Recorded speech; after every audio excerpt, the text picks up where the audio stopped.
Hello and welcome to Get the Table, another wrestling roundtable discussion podcast with myself, Adam Wilbourn, and the Dadley Boyz of What Culture, Michael Hamflett and Michael Sidgwick, here to discuss another burning wrestling issue. But before we get into it, if you're a fan of this sort of thing, make sure you subscribe to What Culture Wrestling on either iTunes, Spotify, or wherever you get your podcasts from for daily wrestling podcasts where we review Raw, SmackDown, pay-per-views. We have interviews, more roundtable discussions like this one, and a roundup of the week, complete with a bloody good quiz, of course, on wrestle culture. But gents, we are gathered here today to discuss AEW. Of course, we've had all the excitement of All In, Double or Nothing, Fyter Fest, Fight for the Fallen. All Out is just a few weeks away, but I want to discuss what I'm going to call the good, the bad, and the ugly of All Elite Wrestling, because they've started to gain a bit of traction now, and sometimes we're accused of just piling praise upon them now. And I think you've both got varying opinions on how they've done so far and what they need to do going forward, especially with this looming TV deal of theirs. Michael Sidgwick, what do you make of the last few months for AEW?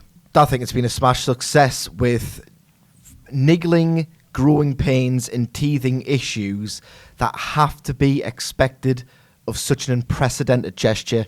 I know a lot of people are quick to bury them for various production issues, such as Jim Ross forgetting where he is, and there was closed captions on the screen during the Fight for the Fallen buy-in, and the criminal buy-in shows at large, which haven't been really very good at all. But the way I'm trying to think about it is, I am trying really hard to engage with this product and support it, because I think it's totally necessary. I mean, can you imagine 2 or 3 years ago, someone says, by the way, there's going to be a billionaire-funded alternative to WWE run by a pretty group of sound guys who've got their own vision for pro wrestling, not sports entertainment, and it's going to be big time in an arena setting that pays the wrestlers a really, really healthy wage. I think this is an incredible thing. I'm going to go in the good for a bit, because I think the storytelling so far has been genuinely really, really, really good. I mean, look at a character like Cody. He's currently embroiled in 3 different programs with MJF, which is bubbling under the surface because MJF's pretending to cozy up to him. In the meantime, you've got Sean Spears drawing on decades-long backstory, pelting him in the face with a steel chair, which is an ill-advised move, let's be honest, but it's kind of got the heat there. And at the same time, Cody's also got a simmering thing going on with Chris Jericho. Like, this shared universe storytelling breeds narrative, and I can see at least 4 different main feature matches spiraling off from this. And I just think the storytelling's really good. We haven't seen near the peak of the in-ring action it's capable of, even though the tag team division's been incredible. The presentation feels like real sports. I adore the kayfabe entrances, because it's not like Raw, and sorry, the comparisons will come into this. It's not like Raw where they're sharing the same space backstage and they're going to interrupt each other within a minute, and it's like, well, you must have seen him backstage and he's feigning surprise, you know? They're not performing in the same space. It's like they're fighting out of separate camps, literally. I love the commitment to realism, the world building, the logic, the shared universe storytelling. The in-ring action hasn't been as awesome as I was expecting, considering it's Kenny Omega and the Young Bucks. I do think that will come, and I just think that so far I've been given so much reason to be positive. Michael Hamflett. There's been there was obviously a lot of hype going into everything around AEW. It's ever since basically All In, the catalyst for all this. But I was lucky enough to go to Double or Nothing, and the excitement around it, like you say, really breeds this sense of maybe we'll allow more stuff than we would as WWE fans, certainly early on, in the beginnings, let's say. Michael Hamflett, not necessarily presenting all the bad, you've enjoyed it as well, but you can take, in your sort of subjective view, there are still issues there. Yeah, I feel the need to preface this by saying everything Sidgwick said, fundamentally I agree with. I certainly think it's important. We can debate competition all day, but I certainly think it's important to have an alternative, if nothing else. And I like a lot of everything we've discussed. Something I want to add to what Sidgwick pointed out about the heel and babyface camps. This company is the closest I think we've ever come to understanding how to use this post-kayfabe world. In being the Elite on a Monday or a Road 2 on Tuesday, they're not necessarily observing kayfabe, and yet they find a way to just about weave that into a kayfabe pay-per-view on a Saturday or a Sunday. And I think that's really admirable because no company's ever got that right, ever. You either have to observe it wholly or abandon it completely, and then ultimately both sort of versions of the product suffer. And I think they're as close to getting that right as possible. Weekly television could confuse that and muddy the waters, but we'll have to see. You can't judge it without having seen it. Subjectively, the product hasn't been quite for me yet as much, which I think is where my enthusiasm is on the wane slightly. And that so far is my biggest, if we're going to call it bad, is that what's upset me a little bit with AEW is that I feel like the product peaked and has been on a very gentle downward slide ever since. And I suppose this goes back to Double or Nothing. I didn't think Double or Nothing was quite as good as All In. So from there, I'm seeing the product that's dipped ever so slightly. And then Fyter Fest wasn't as good as Double or Nothing, and Fight for the Fallen wasn't as good as Fyter Fest. And again, subjective take. So there'll be people in our comment section that'll like lambast us just for crediting the product at all. But I just think if you pick those cards apart, it's a product that's steadily gotten worse when you kind of want to see the trajectory going in the opposite direction. Do you think that's because they're holding off stuff for All Out? Well, subversively, I think All Out's going to bang. So I think All Out's going to be incredible, man. Yeah, we'll get onto something that could go very wrong in All Out in the ugly sense. So I don't want to go into that just yet. But I've got a good feeling about the way that the card's being shaped, and Jon Moxley is my favourite wrestler in the world, currently going against my previous favourite wrestler in the world, Kenny Omega. So there's a lot to look at All Out and think everything's going to be absolutely fine, especially when it's going to feed into a television product, which I think they are in desperate need of now. I remember a conversation I had with a casual fan on the night of Double or Nothing. I think I tweeted something just talking about the history and the excitement of it. And he just asked, I saw an advert for that on television. When does the programme start? Because it's going to be on for free, isn't it? And I was like, oh yeah, October. And she went, oof, that's a long wait. I'm not sure with that. So I think the fact that we've got a destination in the form of Wednesday Night Dynamite, whatever the name, I think that's vital at this stage in maybe arresting something that I view as a bit of a slide. Match quality for me hasn't been there. All Elite, it's literally labelling itself as the best wrestling in the world. And personally, for me, it's not yet been that since it was a independent show back last September. All In, that was the closest it's come to being like a favourite wrestling show of the year. It's not rivaling New Japan. I'm not getting sports entertainment-y performances that have rivaled my favourite WWE moments this year, with notable exceptions here and there. But as a product, as an offering, I don't think it's yet hitting. It's not keeping the promises that it made with a mission statement like All In. However, before we get into the ugly, and I know what you're referring to because it's one of my only concerns at this point, is that you haven't seen the very best of 7-star best bout machine Kenny Omega yet. True. I've arguably seen better Young Bucks matches. I think that's inarguable. I don't think they've reached their 2018 potential. With like Show and Yo, that stuff was really rich in storytelling. That's them putting all those old critiques in the bin about their prior works, about them being spot fest. So I haven't seen the best of the best in AEW so far. I've still got no doubts whatsoever that's going to come, but I just love how eclectic the product is, which is such a huge advantage over WWE and indeed for me, New Japan Pro Wrestling, because I think as great as the G1 is, there will be some burnout. In fact, it happens every single year. You get so much great wrestling and there's diversity within it, but still, like, no one really cares as much from like September, October, November. There's a distinct feeling in the last few months of any given year of, oh God, I'm kind of just going to give up until Wrestle Kingdom. Like the World Tag League typifies this. The eclectic product that AEW's provided so far, I think has been dynamite. Already, they're the kings of tag team wrestling for me. Even more so than NXT, now that we're kind of getting to the barrel of that division. Certainly better than WWE's, like, the commitment to it, the emerging stars, the tiered system from Young Bucks all the way down to Private Party, who are being protected and allowed to express themselves in brief, like really entertaining bursts. Like the tag team division is incredible, and I think what they're doing with the Joshi component is really, really, really great. Like I just love Joshi wrestling so much.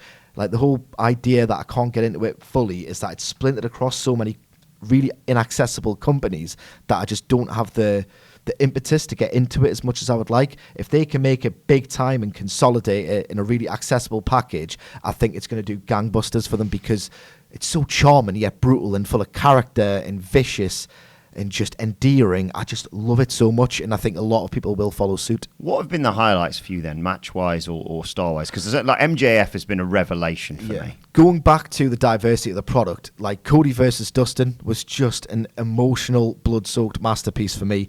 And going back to the advantage they've got over other companies is that old-school territorial storytelling, which I love so much and hold so dear, you don't get that anywhere else at all. And that is a match that could only have happened in AEW, which I find astonishing considering it's an upstart thing that really, and this could be considered a disadvantage, doesn't have an identity yet. In fact, it's got several different identities, which some people are finding alienating.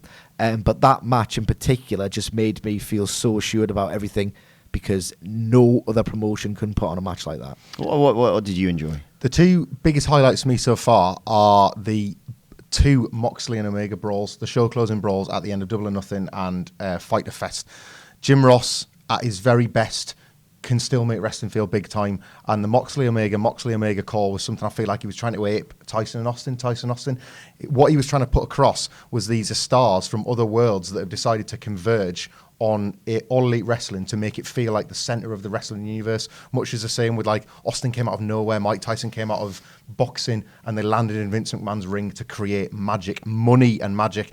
And like Jim Ross making that call for a second felt like the authoritative voice that he can still be, and there was a real magic to that. And then Kenny getting his agency back by decking Moxley at the end of his hardcore match with Joey Janela at the end of Fighter Fest. It was the best kind of 50-50 booking, bizarrely enough, because you want them to be equals. You want them to be guys from different worlds that have somehow found themselves together on a stage that fits them both. And who can possibly win that match as well? Yeah, 12 months ago, Best Bout Machine Kenny Omega versus the Shield's Dean Ambrose doesn't exist. There isn't a world where it can exist, and AEW has created a stage. And I think this is to Sidgwick's point. I think the diversity. I have felt a bit alienated by the diversity because I don't feel like it's necessarily all hitting, and it sometimes feels quite disjointed. And like I tie the chair shot into that, and the bloody match between the Runnels brothers that didn't really do it for me. But then the Omega and Moxley pull aparts have been the perfect vision of what this product can offer.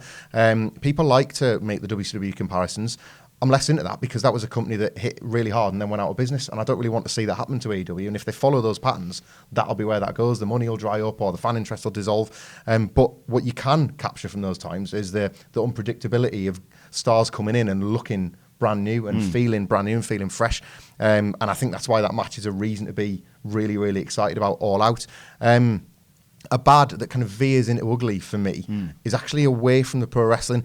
I've long beaten this drum that I don't think pro wrestling can change pro wrestling, and I've seen Impact try to do it multiple times, and I watched WWE try and rebrand themselves to basically rival themselves, and wrestling doesn't fix wrestling. And I wanted to see when Cody Rhodes made big statements about how talent were going to be paid, I wanted to see full-time contracts and pensions and 401ks being listed. The best thing All Elite Wrestling have done is the inclusivity thing, the package that they give to every fan. So fans with autism or disabilities that can have headsets or sit in a private area or enjoy the product because wrestling is for everyone. WWE should have been on that years ago.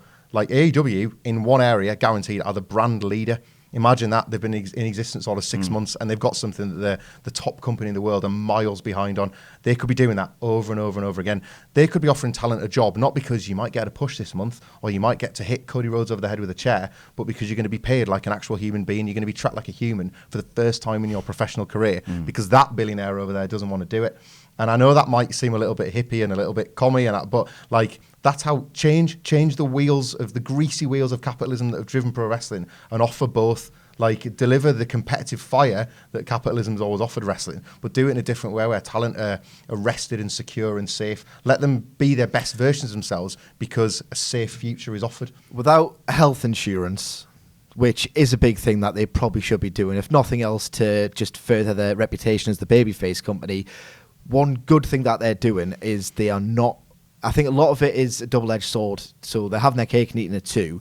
By all accounts, Tony Khan said that they're not going to make them go on an extensive house show schedule because they want to preserve their bodies and want to do the best that they can in the competitive context of pro wrestling, where they have to do a weekly show to compete or have an alternative to WWE, but they're not going to put the guys through the ringer just because...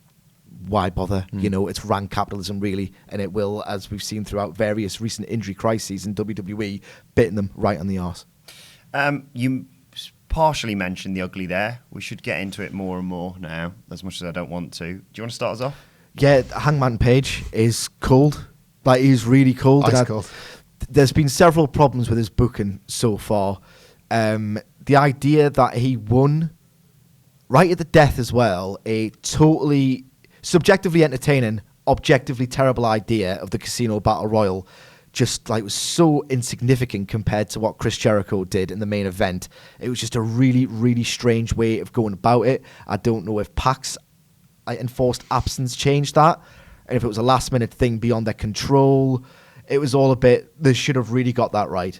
And from there, they've had Hangman Page interact with MJF, who is exponentially cooler and hotter than Hangman, and more entertaining, quite frankly, than Hangman Page is.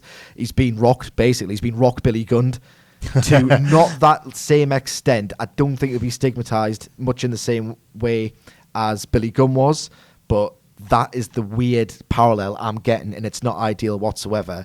And then a Fight for the Fallen.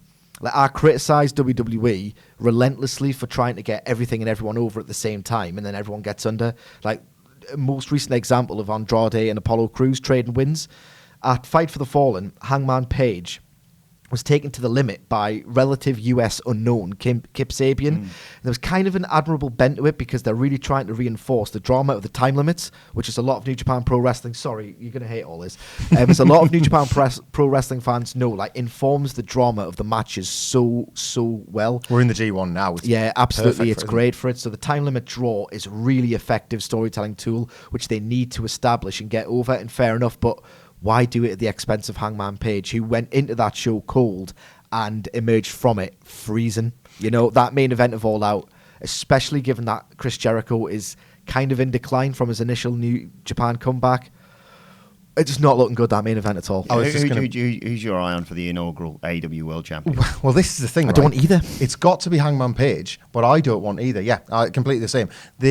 I think we learned earlier this year with Bayley and Sasha winning the tag belts. A few of us are probably guilty of fantasy booking the heels to win so that Bayley and Sasha could win the belts at WrestleMania. Hangman Page is great, by the way. Yeah. They're just not treating him like that yet. But those titles, as in the bin as they currently are, needed inaugural champions that made them feel special when we're looking back on this in 10 years and they've maybe been salvaged. This is an even greater version of that. This is their first top title match on what is effectively their first. It's WrestleMania 1 or WrestleMania 2, however you want to call it, however you decide to tie it in with All In.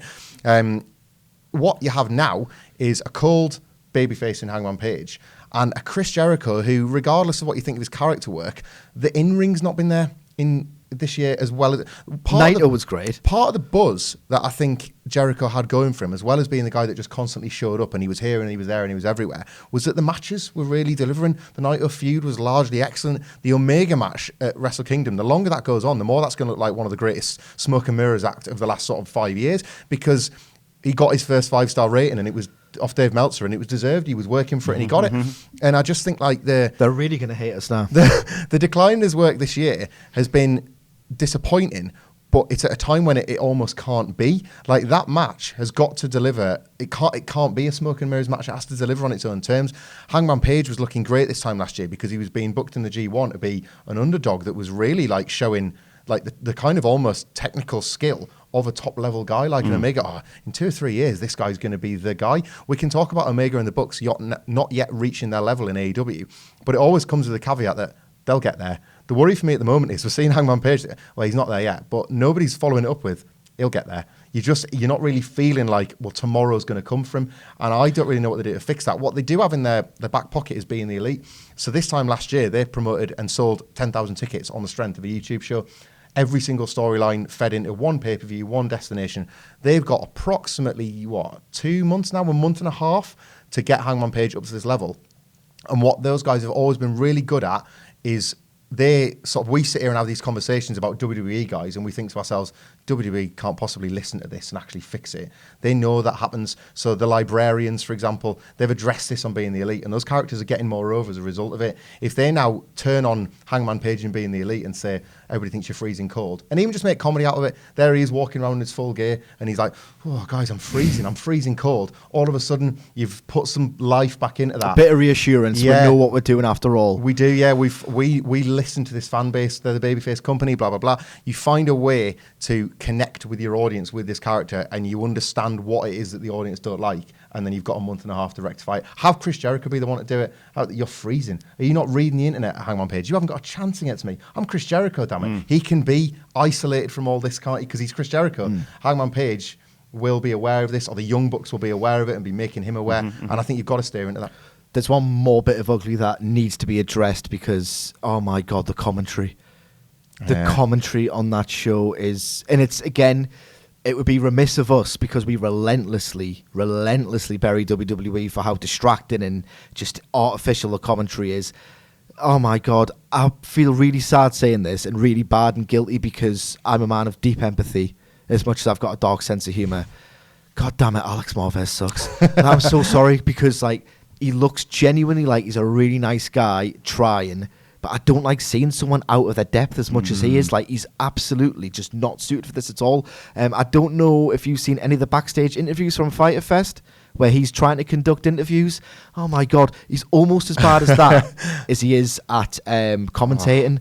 Like, he does this look where he asks him a question. He looks at the cameras as if to say to the people, like, please don't bury me for this. I'm trying my hardest. And by all accounts, he's a really good journalist, was it? Yeah, that's his background. He's a really, really great journalist. And yeah, maybe stick to that because he's distracting. Jim Ross actively seems to resent the guys for getting all their stuff in, as if he's just stopped at a certain generation ago and goes, right, that's the most you can do in a wrestling ring. Otherwise, I will deem it unrealistic and hard to believe in. And it's like, well, hang on. You've been hired to put over the guys in the generations, plural, after that.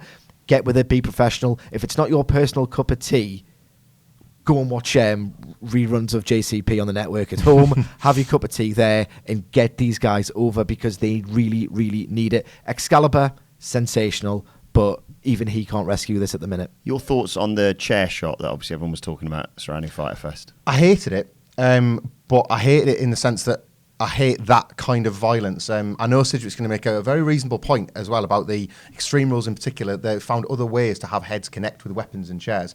And that is part of the problem. But the bigger problem to me was how they tried to address it by telling us that the chair was gimmicked and that the spot went wrong. I don't care. It's the visual of that happening in the first place. They picked that visual to gain the most heat, which, you know, it has got some heat because you don't see it anymore. They picked one of the few things that, in my opinion, WWE have got right by trying to make it disappear from pro wrestling altogether. I wondered when we discussed in the office if a few people, and I'm not talking about Michael Sidgwick or fellow ghoul Andy Murray, but a lot of people online don't want to admit that they like that in their pro wrestling. I wonder if that's now an unpopular take that people, the Young Bucks, if they just come out and say, well, we did it because we think it looks awesome. We think it looks really class. If Cody says, you know what, I'm a mark for blood. Did you not see what me and my brother did a couple of months ago? We want to bring violence back. But it's not a good look, is it? It's not a good look. Tony Khan was the first guy to come and say, yeah, there'll be absolutely no more of that, washing his hands of it. And that's their biggest case for me of having their cake and eating it too. To say that the chair was gimmicked as a justification for that spot, I think is completely unacceptable. The spot, for me, shouldn't have existed in the first place. Or you own it and you say, oh, by the way, we're going to do violence. And then you face the criticism that is going to come at you for making that admittance. They tried to dodge the criticism and still get away with the spot. It's a weird one for me because they've taken that a step too far. Not just the chair shot, but the way they're interacting with the media. They haven't thought this through at all, and that's a little bit of a niggling concern of mine. There's certain lofty concepts they've got that I don't think they've necessarily thought through. The example being that they had a really had a scrum after Double or Nothing. They want to be open with the media, which again they've probably looked at WWE and said, right, what do they not do that makes them more unpopular that we can capitalise on? And we should engage with the media more because WWE has never ever done this. All right, we'll do this, and then they get a probing question from the media. And then the old carny wrestling instincts that are ingrained in every pro wrestler kick in and they go, right, well, we can't really be that self-effacing about it. So why are we doing this, you know? And it just compromises the fictional universe. And if they can't answer with a straight face as an open enterprise, then it's just a no-win situation, this media stuff for me. I commend them for trying to do it, but it looks like they can't win. Very quickly, what things do they need to change before they hit TV, aside from commentary? Get that. Just need to get rid of Alex Marvez. I'm sorry, I'm so sorry, he seems like he's so helpless and hapless, and every one of my human instincts just wants him to succeed, but I just don't think he can. JR and Excalibur have really shown chemistry when he sort of removes himself. Booth? Yeah, two-man booth. Yeah. Two-man booth, easily done. Other than that, the storytelling foundations they've got are incredible. I like the diversity. Some of the women's division is a bit iffy. They need to calibrate what they want from that. And they need to do something to get Hangman Page over or to understand what it is they can get from Chris Jericho, because a 12-month reign is an absentee champion, which he will be because you can't expose him on TV every week, is going to draw really ugly, hypocritical parallels with Brock Lesnar. And has he got it in him to wrestle that much anymore? He's tied to a contract. He's a valuable name. I can only answer this question once that main event delivers, but I'm not sure it will. Mine feels a bit more big picture, I suppose, because I think the storylines, some will work and some won't work, and then they'll decide as they're going along. And Luchasaurus is going to be the biggest star this week, but he might not be the next week if he gets over pushing. It's going to ebb and flow like Raw does, unfortunately. And that sounds boring, but it will. There'll be weeks where things just don't hit as you expect them to. I'd really like them to readdress their relationship with New Japan Pro Wrestling.